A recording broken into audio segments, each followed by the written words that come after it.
10 random magic cards rated. Day number 87. I have got Ziggy with me. He is bottom heavy. I haven't picked him up like this in a while. You got a heavy butt, son. You're big.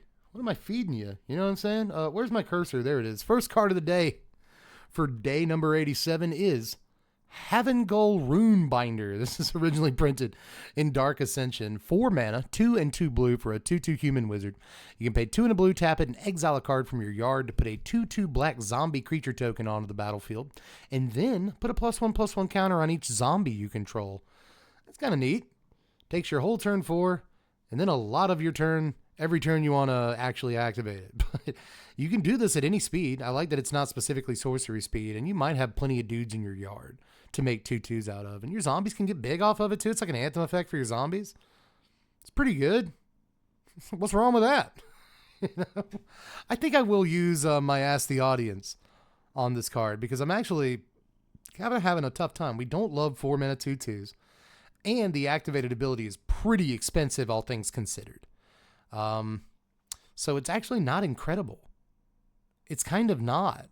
But I still think it's just good enough to get like a 4.9, you know, like dancing around a 5. I think it's close, but not quite, mostly because of its rate, you know. But I will ask the audience, is this better than I'm giving it credit for? Is it like a 5.2 or something, you know? Or is it actually like a 4? I kind of want to know, but I reserve the right to ask the audience again. I haven't done it enough this week. Card number 2 is Emer Raider from Kaldheim. This is 2 mana. 1 and a red for a 2/1 Demon Berserker. When it enters the battlefield, you can discard a card. If you do that, you get to draw a card. That's nice. Dudes like this are sometimes playable, but not always. And it wasn't playable in Kaldheim Standard when it was around. There's cards better than this because they allow you to do this, but also have more upside than just that. You know what I mean? So I'm just going to give him like a 2.2. I tend to like cards like these, but I can't pretend that they're especially powerful or anything. We'll move on to Suleman's Legacy, only ever printed in Visions and part of the reserved list. This is Boros colors, or a white and a red. When it comes into play, for an enchantment, when it comes into play, bury all Djinn and Ifrit. Whenever a Djinn or Ifrit comes into play, bury it. Destroy it in this case, actually. Very interesting card with incredible Kaya Folio art. As usual, Phil and Kaya always do a really good job. The whole pull of this card to me is just like how pretty that art is. So also Djinn and Ifrit are kind of a weird couple of things to target, but this is Visions. There was a lot of Djinn and Ifrit, and that's maybe if we get more sets that have like focus on Djinn and Ifrit, the card like suddenly gets way better. I'm not saying speculate on it or anything, but I kind of want to copy just for that art. It's a beautiful Magic card. It's absolutely gorgeous Magic card. But I can't really give it more than like a 1. Because like, unless you're up against Changelings or something, it's not really going to do like too much most of the time, you know? So in the odd situation where like this opponent over here has a Djinn and this opponent over here has an Ifrit, then like, okay, it's 2 mana for a 2-for-1. And like, that's great, but that's not going to happen most days of your life. So I'm just going to throw a 1 at it. I don't think it's very good, but might order a copy. It's pretty, you know. But The Ring Goes South is up next. I've never seen this card in my life. This is 4 mana, 3 and a green for a sorcery. The Ring tempts you. Boo. Then reveal cards from the top of your library until you reveal X land cards. X being the number of legendary creatures you control.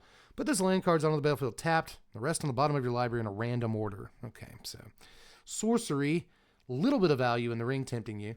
And then if I have like 2 legends in play, I get 2 lands. So this is kind of an explosive vegetation I have to work for. That gives me slightly more value, but again, I have to work for it. I have to have 2 legends out for it to be explosive vegetation. They can target my legends while this is on the stack, and then I get less lands than I thought, but obviously it's uncapped. You know what I mean? Like if I have like 5 legends and play, I get 5 lands off this. That's pretty cool. But is that going to happen every time? I don't know. Sort of the potential of this card is very high, so I'm going to give it a 5.1. And the only reason I'm doing that is because I see that you can get like 8 lands with this, but I'm not sure how often that's actually happening. But I kind of want to not like this. I kind of want to give this like a 4. But I'm going to inflate its score slightly because, like, the ceiling seems very, very high on that. And it's not even basic lands, just any lands. It's pretty good. But Swamp is up next. All basics get a 5 and don't count. Love the art. Do love the Bloomberg art here a good bit. Hannah Ship's Navigator is up next. Originally printed all the way back in Invasion. And a whole bunch since then. This is 3 mana, 1 a white and a blue for a 1/2 legend.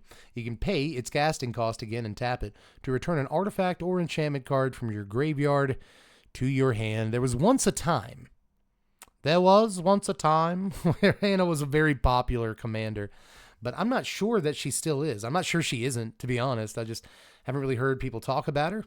I haven't seen anybody ever play her, really, but there was a time when people really talked a lot about this card. But I think that the sort of average power level of a commander is somewhat well past this at this point.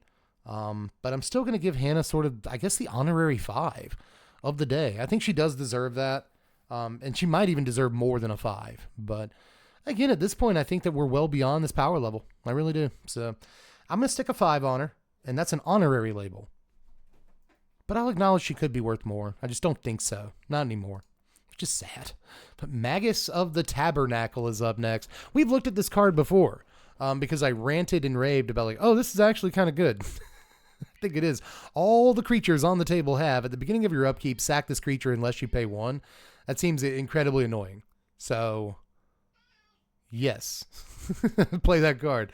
Rad Storm is up next. This currently costs about $4. Some versions cost way more. This is 4 mana, 3 and a blue for an instant. Storm, proliferate. Those are all the words on the card. Storm, when you cast it, copy it for each spell you cast before it. Then proliferate. Choose any number of permanents or players and give each another counter of all the kinds that are already there. So, this card is still relatively expensive. Kind of surprisingly, to be honest. I haven't seen this card pop off, although I assume it very much can. You know what I mean? So I'm going to be careful here and give the card a 5.3. Again, mostly because the ceiling is high, but with the ceiling that high, I could see it getting a 6.5, and I'm just not aware of all the busted things it does. I feel like I'd have to see this one play out in order to give it a higher score, but maybe some people in the comment section have. So this is where I will give another audience score. Ask the audience on this one. Use a lifeline. Have you played against Rad Storm? And if so, what would you rate this card? Because I haven't played against it, and it does seem a little scary, but it also seems like the kind of thing where if I tried to build around it, would just never work ever. So I don't know, dog, but we'll move on to Halamar Excavator, originally and only ever printed in World Wake with nice Kev Walker art. I like Kev Walker. 2 mana, 1 and a blue for a 1/3 human wizard ally. Whenever Excavator or another ally, enters the battlefield under your control, target player puts the top X cards of his or her library into their yard, where X is the number of allies you control. Okay, so you can target yourself, and he will always mill at least 1 card, or she will always mill at least 1 card. But again, changelings, right, changelings. Or you have some sort of, arcane adaptation or the new blue ley line from Duskmourn that makes all your creatures allies, right? And just Halamar Excavator, and then you copy Halamar Excavator, and then you copy Halamar Excavator, and you don't even need a weird arcane adaptation thing. Just copy Halamar Excavator a ton of times, and you should be able to mill somebody out really quick. This is neat, actually. Buy Halamar Excavator. I like stupid crap like this. And it's only a few cents to try the card. And I kind of want to try this card a little bit. I think there's fun tricks, but nothing that's, actually very powerful. So I'm just going to give it a 3. And the only reason I'm giving it a 3 is acknowledging that there are probably some combos here. I think we may have excavated a pretty decent card depending on what you're doing with your deck. But we'll move on to Haggy Mob here, printed in Kaldheim and only Kaldheim. 5 mana, 4 and a red for a 5/4 Troll Berserker with Boast, 1 and a red. It deals damage to any target, but you can only activate this ability if the creature attacked this turn. You can only do it once each turn. So 5 mana for a 5/4, pay 2 when it attacks, and deal damage to any target. I do like the any target, but obviously this is very, very expensive for all of these effects, So I'm just going to give it a 1.9, something like that. And we'll move on to Radical Idea. I like this card, man. 2 mana, 1 and a blue for an instant. Draw a card and jumpstart. You may cast this card from your graveyard by discarding a card in addition to paying its other cost. Then exile this card. This works in Commander with stuff like, Madness, pretty obviously. It's kind of a form of retrace, but it's not like, oh, I drew a land, so I guess I'll retrace this card or whatever. In this case, you can draw anything. It could even be a boat and recast a Radical Idea. You basically get to re-roll your draw step so long as, you have a Radical Idea in your yard. I don't think this is going to see too much Commander play anytime soon, but back when this was in Standard, this was actually a very playable card. For a lot of reasons, right? Because like certain blue-red, prowess kind of base builds, spellslinger builds, will just want to make sure they can cast a card every turn. And some turns you're going to draw dead, you're not going to draw the spell you need or a spell at all. And so you can just kind of discard that draw, Radical Idea, try to get something else, and it triggers all your prowess stuff, no matter what you drew, because you just recast Radical Idea. And multiples of them are very good for that very reason. So I really like this as just a jump start card draw effect. It's elegant. It's got the correct rate on it. If it was 1 mana, it would be busted, right? So I don't know, man. I've always liked this card. I can't rate it too high, but it is a card that I respect. Let me just say that much. I will give this a 4.75. I think we're getting there, but it's not where it needs to be. Final card of the day, everybody. It's Putrefacts. Nice. Only ever printed in Scars of Mirrodin. This is 5 mana, 3 and 2 green for a 5/3 horror with trample. It's Phyrexian horror with trample and haste and infect. At the beginning of the end step, sacrifice Putrefacts. So a Blightning. But Blightning is already a card. A Ball Blightning, I guess, is what I'm getting at here. It's Ball Lightning with infect in some ways, but I guess they missed the memo that the whole reason Ball Lightning is cool is that it costs 3 mana for a 6-power guy with haste and trample. This costs 5 mana for a 5-power guy with haste, which is it's kind of what you want anyway. You want your 5 mana guys to cost 4 or 5 mana. So they kind of missed on the idea that a Ball Lightning should cost less in terms of rate, but maybe they were a little bit scared of it, kind of a finishing off the top rope shooting star press in poison decks, but the way poison decks ended up being constructed, both in Commander and in Standard when they were important there, and they were for a good long time. And in Modern, poison was important. They didn't play 5 drops.